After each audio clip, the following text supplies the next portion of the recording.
Ulama dulu ngelatih kita itu pertama Allah itu siapa? Zat sing wajibil wujud. Itu satu filosofi yang luar biasa. Nah, kemudian setelah itu ada setan-setan kecil yang nganggur, yang iseng. Nah itu nggak usah kamu perhatikan. Tinggal delok TV, ngopi, terus tinggal nyate kelata. Enggak saya tamak pingsan dewi. Syukur-syukur stres dewi. Dugaan saya setan saya gue pingsan kurang gizi. Karena memang setelah itu setan goda gini. Lalu sebelum Allah jangan-jangan ada wujud yang lain. Jangan. Lalu Allah sendiri awal mulanya gimana? Kata Nabi, jika ada pertanyaan seperti itu kamu harus berhenti. Tinggal delok TV atau tinggal penting delok dangdutan. Ya kalau kepeksa ya apa-apa, kelasem ae. Saya tidak menghalalkan tapi kan sudah kamu lakukan. Karena itu lebih baik ketimbang pertanyaan filsafat. Banyak orang yang dulu sholat ketika sekolah filsafat tidak sholat. Alasannya sampai menemukan jati diri itu Tuhan. Dan itu bahaya sekali karena Nabi berkali-kali bilang kamu jangan mikir tentang Allah pasti rusak. Orang kok mungkin rusak dari Nabi pasti rusak. Nah cara menghentikan gimana? Karena setan ini makhluk, akal-akalannya gampang. Tadi tak warai, saya sebagai ulama atau sebagai manusia atau sebagai orang awam atau sebagai siapa saja, kadang ada pertanyaan seperti itu. Tak tinggal anggeling dharma, kan pusing setan. Ini kan ngenteni. Weh, ngenteni bar lo anggeling dharma. Bariku aku lesu mangan mie. Bar mangan mie waret turu. Kan dia ngenteni terus mau bikin was-was lagi. Ternyata saya sibuk kan enggak bisa masuk deh. Bangun tidur aku selali pertanyaan tadi. Dinteni. Nah, dia masuk lagi aku sibuk ngajak anak jalan-jalan. Jadi saya kalau jalan-jalan di pasar itu wis enteni tan santai wae. Itu memang resep dari Rasulullah. Jangan sampai orang terjebak filsafat yang sampai menanyakan eksistensi Tuhan. Dan dia tidak mau iman, tidak mau sholat, tidak mau puasa sampai menemukan Tuhan itu siapa. Itu jelas minas syaitonir rajim, itu perilaku setan. Makanya Rasulullah setiap ditanya sahabat gitu itu Nabi guyu-guyu. Dan guyunya Nabi itu kata Nabi, baguslah kalau kamu takut Tuhan kalah kata Nabi. Nabi gojok gitu. Maka ada ulama yang punya seni berargumentasi yaitu Imam Ghazali. Jika setan tanya kamu lalu sebelum Allah jangan-jangan ada wujud yang sebelum Allah. Kata Imam Ghazali, ya itu saja yang Tuhan, yang Allah ini enggak jadi Tuhan. Ya berarti wujud sebelum Allah itu yang benar-benar Allah. Kalau kamu bayangkan lagi, jangan-jangan sebelum itu ada wujud lagi. Ya itu saja yang benar-benar Allah. Sehingga tetap Allah itu menang terus. Paham ya? Yang jelas jangan sampai didahului Adam. Karena kalau didahului Adam lebih ngeri lagi. Karena sesuatu yang enggak ada menciptakan yang ada. Itu lebih buruk lagi menurut akal. Menurut apa akal? Nah, daripada kamu nggak salim Imam Ghazali, tinggal saja ndelok. Tadi ndelok sinetron. Ndelok yang lucu-lucu aja. Ndelok sing lucu-lucu. Ndelok apa? Mencari Tuhan. Pokoknya sing aneh-aneh, sing goblok-goblok, sing lucu-lucu, sing perane wong apa? Lha saya sering diprotes saya. Gus Salim jenengan kok sering ndelok sinetron sing ana dialog wong goblok-goblok. Wong goblok ku menarik cara kula. Apa ya? Cara pandang itu di luar dugaan saya karena kula berkali-kali lho kalah wong goblok. Jadi makanya ini tak cerita nih beberapa kali yang jari Gus Wak cerdas berkali-kali kalah sampai goblok. Ada seorang santri itu ingin dibelikan bapaknya itu sepeda motor. Bapaknya wong desa, senengane ngrumat sapi wedhus. Menurut saya ya orang tuanya itu mampu lah, sangat mampu untuk beli itu. Pak mbok ditukokno mawon wong sepeda motor. Kata bapaknya, "Anakku nu jog mondok tak goblok, Gus. Wong njaluk kok sepeda motor, njaluk mobil ora ya goblok. Lah kok goblok, Pak? Jenenge donya iku Gus, sing lahirno donya kok sapi iku ndek anak, wedhus ndek anak jenenge donya. Di mana-mana jenenge donya sing lahirno donya. Iki donya kok mangan donya. Mergo motor iku kan tuku bensin, mobil. Iku cara dekne iku goblok Gus. Wah. Batin berarti kabeh kiai goblok perkarane tuku donya sing ngentekno donya. Cara dekne donya iku sing lahirno donya. Batin kok pinter iki batin. Untungnya saya ini ulama ya, ahli tafsir ya malu. Sebenarnya kalah itu ya malu. Tapi saya sebagai orang objektif fair, itu teori benar apa? Jadi donya iku ya sing lahirno donya. Donya kok mangan donya iku goblok.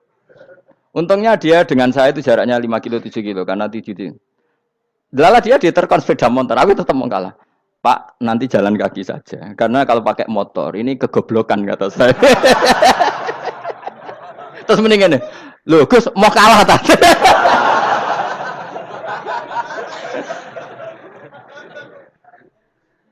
Wah kacau. Singkat cerita dia bersikeras nggak mau beliin sepeda motor anaknya karena di mana-mana dunia gue sing lahir no dunia nggak boleh dunia kok mangan Ini satu kegoblokan yang agak ilmiah tadi. Nah, Imam Asy'ari juga ngalami hal yang sama. Imam Asy'ari itu punya, kita kalau ahli sunnah kan dua partai ya. Ya, dalam ahli sunnah itu hanya ada dua partai juga. Kalau nggak Asy'ari ya Maturidi. Ya, dan sama-sama alim.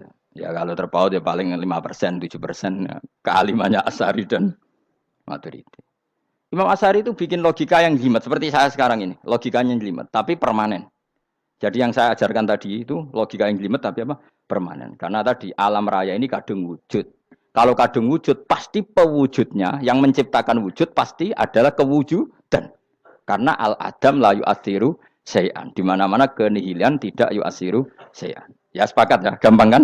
Tentu wujud ini prima disebut wajibil wujud. Lalu Imam Asy'ari itu bersikeras. Kalau imanul muqallid itu tidak diterima.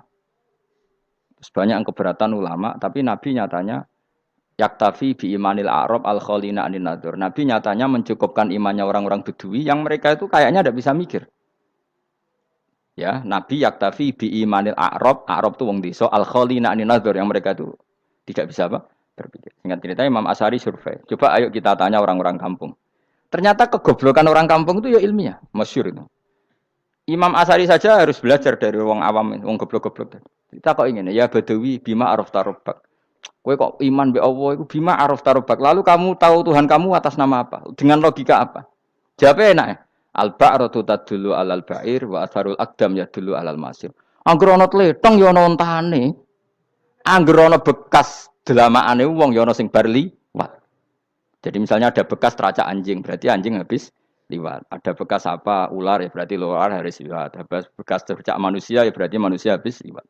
La wa hadzal alam atharun min athari qudratillah. Alam iki bekas mesti ana sing gawe. Jadi Mas Ari pinter juga, mesti logikane gak jelimet tapi agar ana tletong ana sapine. Ana tracake wong berarti ana sing bar liwat. Dene ngomong gampang wa atharul aqdam ya dulu alal masir. Nah, terus Imam Asy'ari habis itu ngendikan, ya sudahlah dengan logika apa saja. Meskipun karena zori hadal Arabi bagaimana cara berpikir Bedui ini, sementing ada nazar. Apa ada nazar. Ya nazar apa saja. Misalnya orang ahli matematika mungkin bilang angka dimulai dari 1. 0 itu akal-akalane Khawarizm. Mergo ini kebingungan nulis 10. Tapi tetap angka itu dimulai dari 1. Kalau misalnya 1 untuk mecah kesulitan ya harus dimulai 0,1. Tidak bisa 0 tok. Jadi 0 dulu itu untuk mematahkan kalau jumlah itu tidak sampai 1. Tapi faktanya jumlah itu kan pasti 1 karena dimulai dari wajibil wujud. Khawarizm itu ya pintar matematika. Saya juga punya ilmu hisamnya Khawarizm. Itu kan dia karena kebingungan angka pecah. Misalnya 1 tidak sampai 2. Mau tidak mau harus ditulis 1,5 misalnya. Paham ya? Lalu kalau sebelum 1 tetap dia harus 0,5. Lalu hakikat 0,5 itu kan bagian dari wujud apa bagian dari Adam? Tetap bagian dari wujud. Jadi 0,5 itu kan khayal kuliah. Tak warai ya. Mungkin saya ada ahli matematika ala wong kampus, tapi saya tahu Kang, ala Islam itu lebih gampang. Misalnya gini.